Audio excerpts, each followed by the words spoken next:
یتیم کو تم عزت کیسے دے سکتے ہو یہ تم جانتے ہو کہ اس کی تکریم کیسے کرنی ہے۔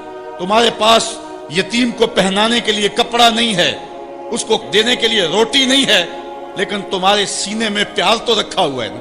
اس برہنہ یتیم کو سینے سے لگا کر کے اس کا ماتھا تو چوم سکتے ہو نا۔ رب یہ نہیں دیکھتا روٹی کس نے دی، رب یہ دیکھتا یتیم کو پیار کس نے دی ہے۔ وہ یہ دیکھتا ہے کلا بل لا تکرمون الیتیم، معاملہ روٹی کا نہیں ہے۔ بچی ہوئی روٹی تو کتے کو بھی ڈالی جا سکتی ہے، کسی کو غریب کو دے دی تو یہ کون سا کمال ہے؟ جو دیگیں بچ گئی وہ مدرسے میں بھیج دی، یہ کمال کی بات نہیں ہے۔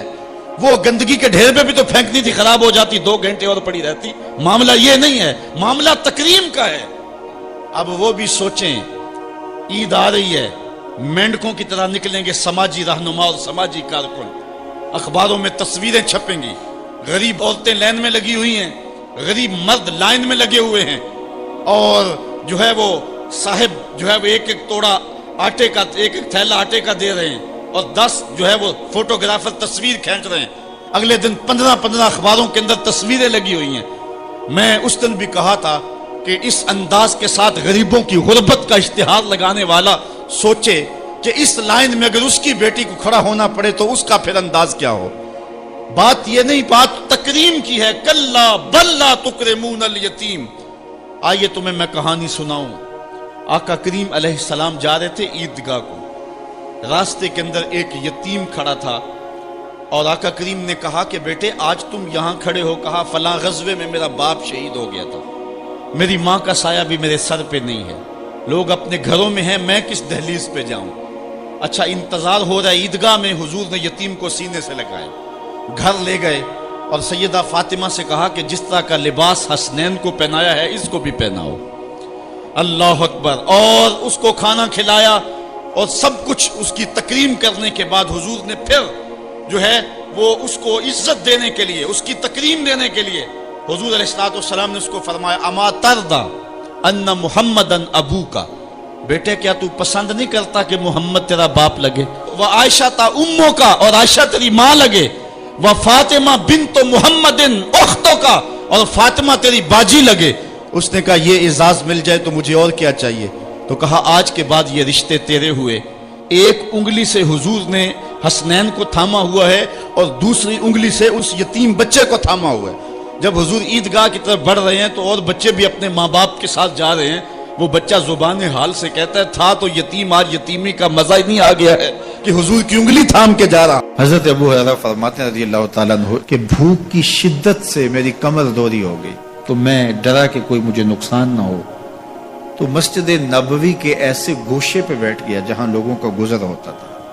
میرا خیال یہ تھا کہ کوئی شخص مجھے دیکھے گا اور دیکھ کر کے پہچان جائے گا کہ مسئلہ کیا ہے، لیکن جو بھی گزرتا سلام کر کے چلا جاتا، شاید اسے جلدی ہوتی، یا پھر ہستی پلکوں کے نیچے غم بھی پلتے ہیں، مگر کون دیکھتا ہے اتنی گہرائی میں۔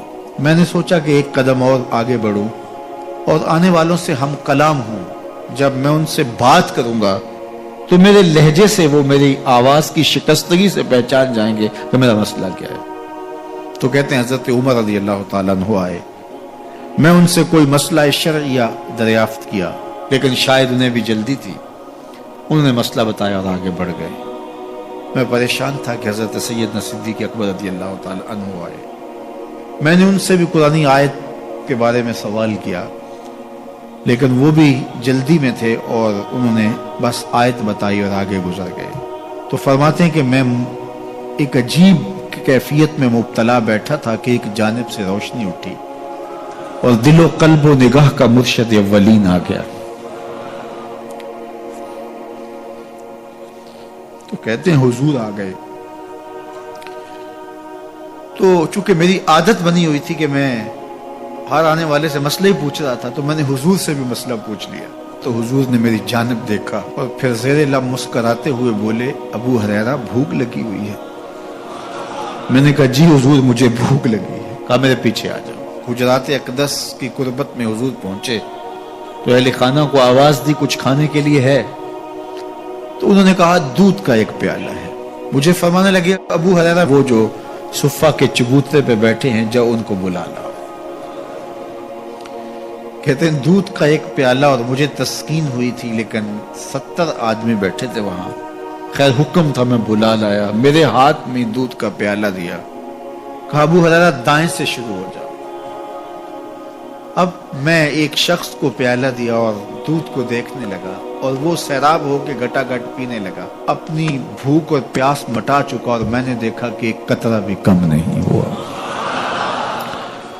میرے اندر جو پہلے وسواس اٹھ رہے تھے اور مجھے جو احساس ہو رہا تھا وہ مٹ گیا. پھر میں نے دوسرے کو پیش کیا، اس نے بھی سیراب ہو کے پیا، لیکن دودھ ایک قطرہ بھی کم نہیں ہوا. پھر میں نے تیسرے کو دیا، چوتھے کو دیا. 70 آدمی دودھ پی گئے، لیکن دودھ میں سے ایک قطرہ بھی کم نہیں ہوا. لگتا تھا رب نے اس دودھ کا تعلق حوض کوثر سے جوڑ دیا.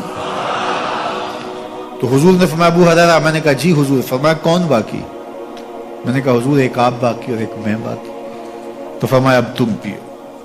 تو کہا کہ میں نے دودھ پیا اور خوب سیراب ہو کے پیا. حضور نے فرمایا اور پیو. میں نے اور پیا. پھر فرمایا اور پیو. میں نے کہا مجھے قسم ہے اس ذات کی جس نے آپ کو حق کے ساتھ مبعوث کیا ہے، میرے میں ایک قطرے کی گنجائش بھی نہیں ہے. حضور نے میرے ہاتھ سے دودھ لیا اور خود نوش جاں کرتے ہوئے فرمایا ساقل قوم آخرہم شربن، قوم کا جو ساقی ہوتا ہے وہ آخر میں پیتا ہے. تو دودھ کا ایک پیالہ 72 لوگوں کے لیے کافی ہو گیا. یہ صحیح حدیث کے اندر حضور کا معجزہ موجود ہے، آپ نے بارہا علماء سے سنا. لیکن اس تربیتی عمل سے بھی کبھی غافل نہ ہونا کہ 2 جہاں کا سردار ہے اور 71 آدمیوں کا جوٹا نوش جان کر رہا ہے. آج جب دولت پھیل رہی ہے، لوگوں کے پاس وسائل زیادہ ہوتے چلے جا رہے ہیں، تو ان کو ایک دوسرے سے گھن آنا شروع ہوتی ہے، برتن الگ ہوتے چلے جاتے ہیں. اسی زمانے میں تمام افراد ایک ہی برتن میں بیٹھ کے کھاتے تھے. پہلے یہ ہوتا تھا ایک گلی میں 2 امیر رہتے تھے، 4 غریب رہتے تھے، 2-3 مخیر حضرات اور جو ہے وہ کچھ متوسط لوگ رہتے تھے، اور ایک چھوٹا سا کنبہ اور قبیلہ ہوتا تھا، اور وہ ایک دوسرے کی ضرورتوں کا خیال رکھتے تھے. پیسے زیادہ آ گئے تو اب امیروں کو اس گلی سے گھن آنے لگی، تو وہ وہاں سے نقل مکانی کر گئے. انہیں وہاں رہنا اچھا نہیں لگتا. یہ بات ذہن میں رکھیے گا کہ ہمارے دین نے ہمیں ایک دوسرے کے دکھ بانٹنے کی تلقین کی ہے. ایک دوسرے کے قریب ہو کے رہیں اور ان کی ضرورتوں کا خیال رکھیں، اپنی استطاعت کے مطابق. کسی کی عزت نفس کو نقصان پہنچائے بغیر، شہرت، ریا اور کسی اس طرح کی مرض کو اپنے قریب جو ہے وہ نہ آنے دیں، اور لوگوں کی اس مخفی انداز سے مدد کریں کہ ان کی ضروریات